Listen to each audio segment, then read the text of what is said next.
Can you confirm we are live streaming, Ben? Yes, I can confirm we're on YouTube now. Okay, thank you, Ben. Well, good morning, everybody, and welcome to the May meeting of the West Yorkshire and York Investment Committee. In the absence of Councillor Jeffries, who sent her apologies, as Deputy Chair, obviously chair the meeting, we have not received any other apologies as far as I'm aware, so hopefully others will join us shortly. We do have apologies from Councillor Kim Groves. Oh, sorry, forgive me. Yes, we do have apologies from Councillor Kim Groves. Thank you for that, Melanie. I also said that during the pre-meeting that we don't necessarily need to prolong this meeting. It's obviously a busy time for councillor colleagues at the moment. On the one hand, on the other hand, we do need to give the things proper consideration. I should also mention that the next meeting of the Investment Committee in June on the 8th, it is intended that will be an in-person meeting with all the appropriate safeguards to ensure people can attend. Limit, it's a relatively small committee, but also limit the number of officers that need to be there. I guess if anybody additionally who's joined the call, Councillor Waller, have a concern about that, perhaps we could take that offline, but that is the plan for our next meeting. Declarations of disclosable pecuniary interests. Anybody want to declare anything beyond the obvious that obviously certain projects are in certain districts, but that's not necessarily a pecuniary interest, it's just a topical interest. Non-declared, no need, none of the items are exempt, so no need to exclude the press and public, any of those who may be watching on YouTube or otherwise. Agenda item 4, the meeting minutes from the 7th of April, a meeting I unfortunately wasn't able to attend, but can I just check with colleagues that they accurately record the debate, discussion, decisions, and as a consequence, you're happy to approve them by a show of thumbs up would be helpful. We have that, so those minutes are now approved. Thank you. Moving to agenda item 5, there are 4 spending decisions to be made, 3 of which are within the remit of this committee, and 1 of which will be a recommendation to the combined authority, should we so recommend. And I'm going to hand to Melanie, who's going to guide us through them with the relevant officers, and we'll pause after each one to take any questions or comments. Over to you, Melanie. Yeah, thank you, Chair. So the first of the 4 for consideration today is Wakefield City Centre Package Phase 2, and this is Ings Road. Caroline Farnham-Crossland is going to just present this item and answer any questions on this. Hi everyone. So the Wakefield City Centre Phase 2 Ings Road is the next phase of highway improvements on the inner ring road in Wakefield. This phase of improvements between Charlesworth Way and the A61 will deliver interventions along Ings Road corridor, including revised and improved road layouts, new signalised pedestrian crossings, improved public realm, including shared use pedestrian and cycling facilities and tree planting. These interventions aim to reduce congestion at peak times, making for more reliable and reduced journey times, with the associated benefit of reducing emissions and improving air quality. They will encourage active travel modes by improving provision of walking and cycling infrastructure, improve the safety and accessibility for all users, and through the application of Green Street principles, support the area's regeneration by improvements to the public realm to complement surrounding development opportunities. The total forecast cost of the scheme is 4.53 million, with the entire cost funded by the combined authority through the West Yorkshire Plus Transport Fund, and it's in line with the scheme cost allocation. The value for money assessment across a range of economic scenarios resulted in a very high value for money rating on this particular project. To continue development of the scheme to full business case, Wakefield Council have asked for 0.61 million in addition to the 0.27 million previously approved for development costs. As such, this report requests that the Investment Committee approves that the Wakefield City Centre Phase 2 road scheme proceeds through decision point 3, outline business case, and work commences on activity 4, full business case. An indicative approval to the CA's contribution of 4.3 million, which will be funded through the West Yorkshire Plus Transport Fund again, is given with full approval to spend being granted once the schemes have progressed through the assurance process to decision point 4. The total scheme value is 4.3 million. Additional development costs of 0.61 million are approved to progress the scheme up to decision point 4, taking the total scheme approval for the West Yorkshire Plus to 0.88 million. And that the combined authority enters into an addendum to the existing funding agreement in relation to that 0.88 million, and that future approvals are made in accordance with the assurance pathway approval outlined above. And Okay, thank you, Caroline. I think that probably concludes it. Before I ask for any comments or questions from broader colleagues, Dan, did you want to make any remarks? Very, very briefly. As we've already established a few committee meetings ago, all roads do lead to Wakefield, and from, of course. And this is a link road really that brings traffic in from the Doncaster Castleford side and shuffles it out to the Dewsbury and Huddersfield side. It's an unbelievably busy dual carriageway, which is at the heart of the outer retail sector. So linking those two main inflows and outflows of traffic, along with a very busy retail corridor along most of it, this scheme is extremely needed, just to speed things up effectively and to take out the congestion that is there on a day in, day out basis. Thank you, Darren. Any comments or questions from other committee members before I go to the recommendation? Alex, did you want to come in? No. Okay. Are we happy to approve the recommendation? I think we are. Looks like we're unanimous in that regard. So can the minutes record that? Thank you, Caroline. Thank you. Next one, please, Melanie. Yeah, so the next scheme is the real-time information system, and Andrew Bradley is going to present this item. Okay, Andrew, over to you. Right, just try and turn on my screen. Apologies. Hello, good morning. So I'll just give you a little bit of background to this, which I think I've brought to you before, but I'll give you a bit more, and then I'll tell you where we're at with it. So the real-time information system is very well established in our region. We've been doing this since 2000 approximately. It's procured, it's the system that drives the information for all of the real-time displays that we have at the bus stops and virtually online, on journey planners and on various websites across the whole of the Yorkshire region. The system has always been procured and contract managed by West Yorkshire Combined Authority on behalf of the whole of the Yorkshire region. And the system takes the raw timetable information and using a series of algorithms, it matches it to where the buses are actually in real time to give passengers reasonable confidence that their bus is actually going to come along the road sometime soon. So in terms of the actual contract, the contract that we have had for a number of years expires in March 2022. We cannot renew that contract any further. We have something called a VEET notice that has allowed us to take it out to March 22. But as I say, that's the sort of the end of it there.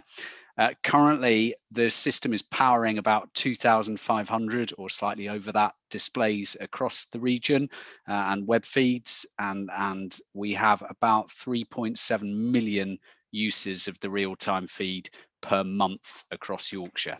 So this is not a small system.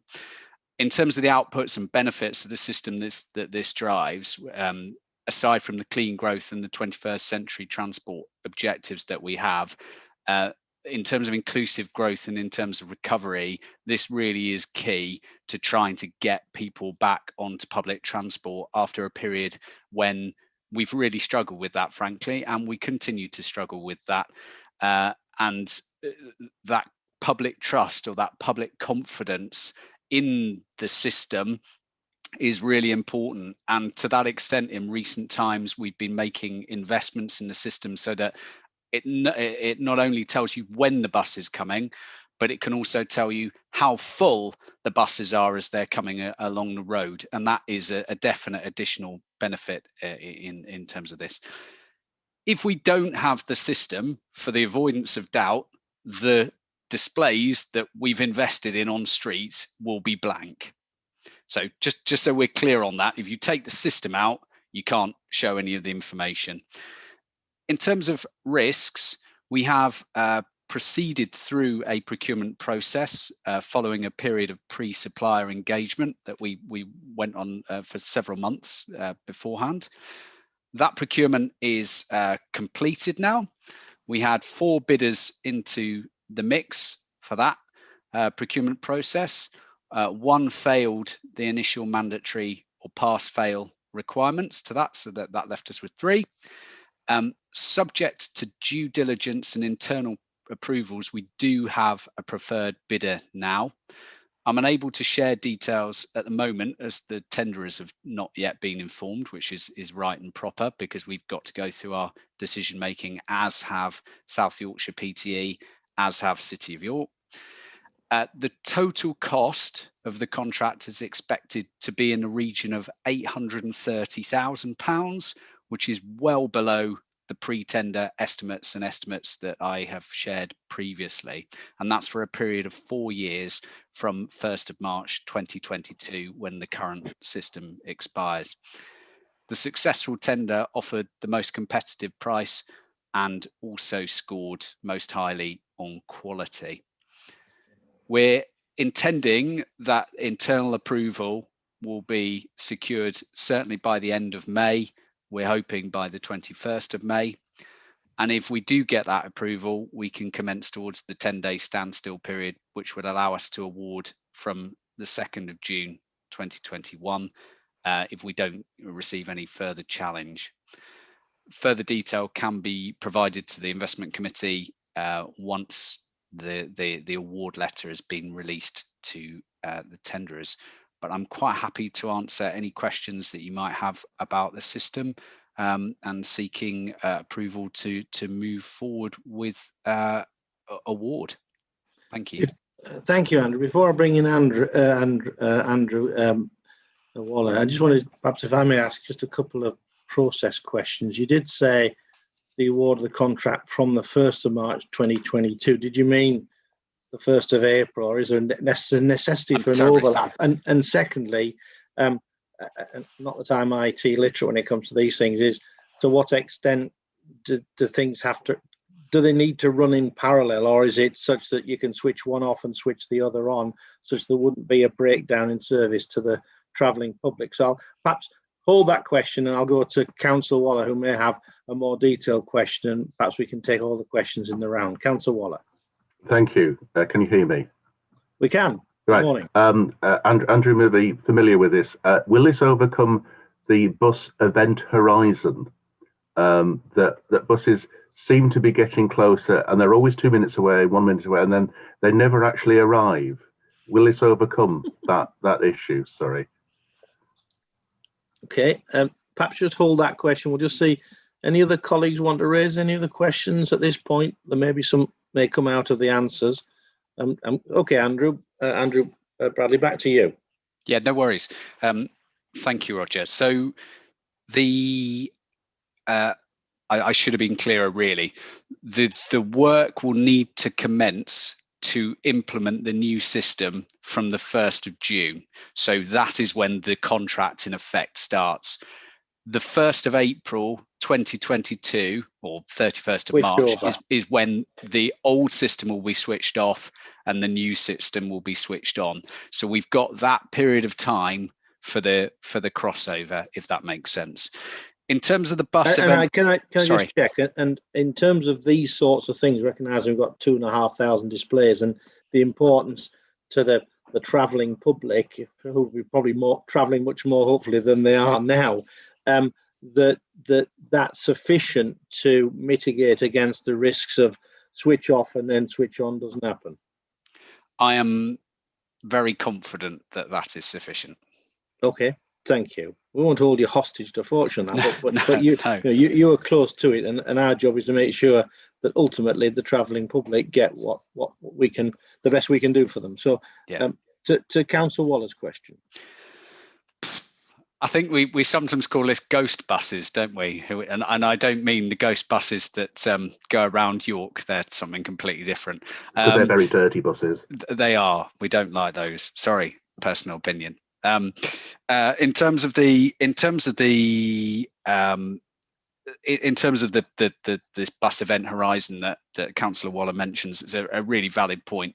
The implementation of the new system will aim to rectify some of those issues. And whilst I can't promise absolutely, because some of it comes down to the hard work and the hard yards we need to put in with the operators to ensure, as far as possible, that they are cancelling journeys within the system when that's required. So if a journey is cancelled, then it will show as cancelled on the screen. If it isn't, it'll show as running along the road until the bus driver turns off to go back to the depot or something similar. The system will have more bells and whistles in it to make it easier for the operator to cancel those journeys and for us to monitor and manage their performance. And within a West Yorkshire context, at least, that's really important in terms of some of the wider discussion and debate that we're having around enhanced partnerships and other things in terms of the way that the bus network and the management thereof is changing. So I hope that answers it. And will that, depending on whatever happens with buses, will that be, is that already built in, or would it have to be built into whatever the commercial arrangements are with providers, that we're going to use this data capture to, in relation to accountability for performance, or is that something yet to be considered? It's not yet to be considered, but it's yet to be confirmed. So it's very much, data is absolutely very much part of our thinking with regard to the enhanced partnership. Thank you. And you always learn something new every day in life. I've learned about ghost buses, as long as it's not one behind me, I suppose. Helen. Or phantom buses sometimes. Phantom buses. Helen. Thank you, Chair. Can I just ask that, because I've seen the new displays in Leeds City Centre that have already gone in, and they have occupancy rates. Will that be rolled out? So it's kind of, so whether you, in these COVID times, whether you can actually get on the bus or not. So will that be part of the system across the network? It will, and actually it will be improved, because as time goes along, we have more historic data that tells us when the bus is likely to be full. Because in starting this, some of it was down to, is the bus full, isn't the bus full? Now, it's not very helpful if most of the passengers are light 2 stops before your stop, and it's showing full, and then all of a sudden, eureka, it's empty. There's a piece of work to be done, which we are doing, which is around how you build in that historic knowledge into the system that says, actually, the system knows that a load of passengers are going to get off 2 stops before. So actually, it can sort of predict how busy it's going to be and match that to what the actual passenger numbers are on the bus, if that makes sense. But absolutely, it's part and parcel of what we're asking through in this tender process. Fantastic. Thank you. Thank you, Helen. Thank you, Andrew. Are we any further questions? If not, are we content to agree that that this committee recommends approval by the combined authority? Some thumbs are going up and mine as well. So yes, we are. Thank you for that. Thank you, Andrew, and good luck with it. I hope luck's not required. Thanks very much. And thank you. So shall we move on to Getting Building Fund? Is Beach Hill's Calderdale? Is it Calderdale Beach Hill, or have I got that wrong? Yes. Yeah. Yeah, so Jane may want to comment. So over to you, Melanie. Yes, thank you. So Rob Tranmer is going to take us through this scheme, which, as you say, is part of the Getting Building Fund, and it's a retrofit scheme in the centre of Halifax. Good morning, Rob, everybody. over to you. Thank you. The Getting Building Fund will help create jobs and generate new activity that will support West Yorkshire's COVID-19 recovery plan. The Beach Hill Phase 2 scheme in Halifax builds on a larger Beach Hill estate regeneration project that was funded through the Growth Deal. The second phase will improve 70 mixed tenure flat roof properties that are generally in a poor state of repair, and the roofs are beginning to fail. It will address fuel poverty, energy efficiency and climate change through improvements such as new pitched insulated roofs, external wall insulation with render finish, new doors, windows and rainwater goods, and will also include boundary treatments and sustainable drainage. Can I point out Chair, that in an earlier paper there was a reference to installation of gas boilers, which was an error, and that error has been changed, been rectified. Yes. The scheme is expected to deliver a reduction in carbon dioxide emissions by 3,705 tonnes and will alleviate fuel poverty with an estimated 60% reduction within the 70 scheme dwellings, providing substantial health benefits to residents. The scheme benefits from secured match funding of 0.4 million from Calderdale Council and 0.509 million from Together Housing, who are also repairing and maintaining their properties. And the scheme is expected to raise match funding of 0.19 million from private landlords who are making a contribution. Approval is sought to proceed through decision point 5, full business case with finalised costs, and work commences on activity 6. The total value of the scheme is 2.299 million, and a funding recommendation is sought for the investment committee using the delegated authority from the combined authority to grant funding of 1.2 million. Okay, thank you. Jane, did you want to add anything to that? Thank you, Rob, for that very comprehensive and swift introduction. I think this is a kind of scheme that we need to be looking at as West Yorkshire more and more in the future, really. We can't just have new build being energy efficient. We've actually got to address the old cold stone and other buildings that we've got. And this is a great example, really, of energy efficiency and retrofitting. And also I have to say that the local ward councillor, one of the local ward councillors, has been round knocking on doors, talking to people, because this is an indication of where people are actually putting some of their own money, where individual houses are privately owned. People are putting their own money into this. And all around, actually, it's a fantastic lift in terms of the area, job creation, and also retrofitting and energy efficiency. So nothing, you know, what wouldn't you like really about that kind of scheme? And I think we can learn from that as West Yorkshire in terms of the future of these kind of schemes alongside new build, of also uplifting neighbouring housing. Thank you, Chair. I think it links to the wider agenda of the productivity puzzle of the area, as well as the wider north, and the health outcomes and the quality of housing stock and all of that. And we have to keep reminding ourselves that's the prize, isn't it? That everybody has the best we can afford them. So unless there are any further comments or questions, could I look to colleagues to hopefully approve, and it's within our delegation to approve this expenditure?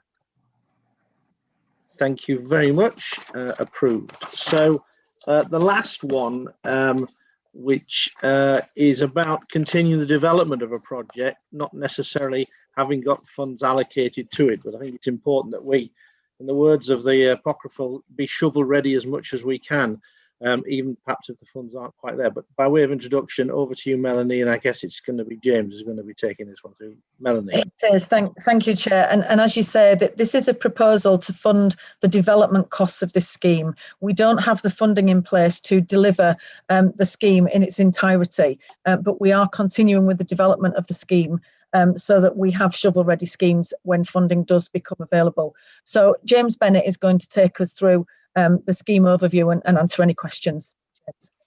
Thank you, James. Over to you. Thanks, morning all. So yeah, this is a change request for the A61 North scheme, Scott Hall Road in Leeds. It's part of the Corridor Improvement Programme. So the A61 North extends northbound from Leeds city centre and is a key radial route linking the city outwards towards Harrogate and Harewood. The main objective of the scheme is to increase bus use, improve bus journey times, and to increase cycle use. It does also support the principles of clean growth and supporting the CEF. The scheme itself is looking to deliver 400 metres of brand new outbound bus lane, which will then link into the current existing bus lane. It will also deliver 1.3 kilometres of brand new, fully segregated bi-directional cycle lane. It'll also upgrade traffic signals at junctions on that section of route. As Melanie mentioned, it is a change request. It's come as a change request because this scheme was part of the whole corridor under LIPTIP, but the corridor has been taken forward in sections. So this is one section that we're now looking to bring forward in the corridor improvement programme. So the change request is moving it from the LIPTIP programme into SIP. The move was included in the earlier 2020-2021 Transport Fund review around February this year. Of the £849,000 to develop the FBC, some of the cost, 458k, is to actually pay for the development costs that it's taken to date, which will be paid back to the LIPTIP programme. And the remaining balance, so £391,000, is to complete the FBC work. So the revised timescales are looking to develop the FBC by summer this year. Just to mention, as Melanie has stated, this is a pipeline scheme, so we don't have the actual construction costs in SIP at present. However, there are many other funding bids in at present, which may mean that funding is given back to the SIP programme and could allow pipeline schemes such as this to progress. So, for example, the Dawson's Corner scheme is currently progressing through the separate MRN funding. So if that was successful, some funding would come back into SIP. Likewise, there's the Levelling Up Fund, which is looking to fund different projects. So it's really good to have schemes like this worked up and ready to go. As we all know, quite often these bids do require schemes to be shovel ready. So this would be another one ready to go. You might have spotted in the report the BCR, which is 1.48. It is above 1, but it's towards the low end of the DFT classification. However, by its nature that it's a bus-based and cycling-based scheme, traditionally those schemes do have low BCRs. So there's nothing unusual there. And as I know you're all aware, the mantra that's coming from this year's Green Book review is that we shouldn't just focus purely on the BCR. It should be on the strategic case. Many schemes come forward which, you know, the cycling element and the bus element has a strong strategic fit, and this is one of those schemes. So the overall approval sought, and I'll read this section out off the report, but the first part is that the change request for the A61 is included into the corridor improvement programme to revise the programme dates as outlined in the report, and to approve the £849,000 of development costs from the West Yorkshire Transport Fund, of which 458k will go back to LIPTIP and 391k will complete the FBC work. The second approval is that the Combined Authority enters into a funding agreement with Leeds City Council for the £849,000 worth of expenditure. And thirdly, that future funding approvals and approvals are made in accordance with the correct assurance pathway approval route as outlined in the report. That completes the summary. Thank you, James. And as we've evidenced in previous things, not only Transforming Cities Fund, but the Getting Building Fund, that actually being ready with these projects means that some of our perhaps lower end expectations of funding are always, we're pleasantly surprised for all the right reasons. And you're absolutely right, for a number of us on this call who fought for changes to the Green Book, that recognises that BCR is an element of testing the investment case.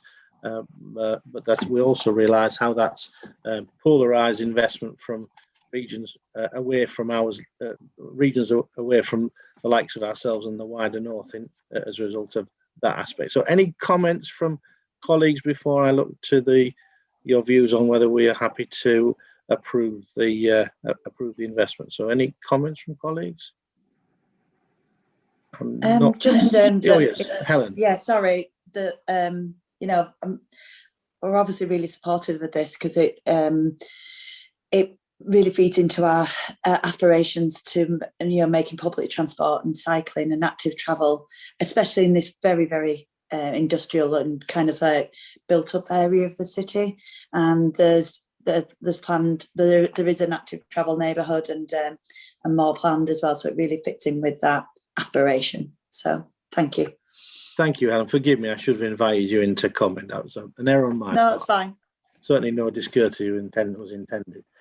So are we happy to approve this, colleagues? Are we thumbs upping? We're thumbs upping. So that's fine. Thank you, James, for that. Thanks. I think we've probably concluded all the business of this meeting, unless there are any other items anybody wishes to raise. And just to confirm, and so thank you for that, before I formally close the meeting, that our next meeting will be held, subject to any changes in the intervening period, will be held in person in City Exchange on the 8th of June with all the appropriate and measured measures in place to ensure our continued safety, both of members of this committee and of officers present thereon. So without further ado, thank you to officers, thank you to you all, and I'll formally conclude the meeting, and hopefully you all have a successful day, and we'll see what tomorrow and the days after bring. Yeah. Thank you, Chair. Good luck to all. Yes, good luck to all. Yeah, Good luck, absolutely. everyone. Bye.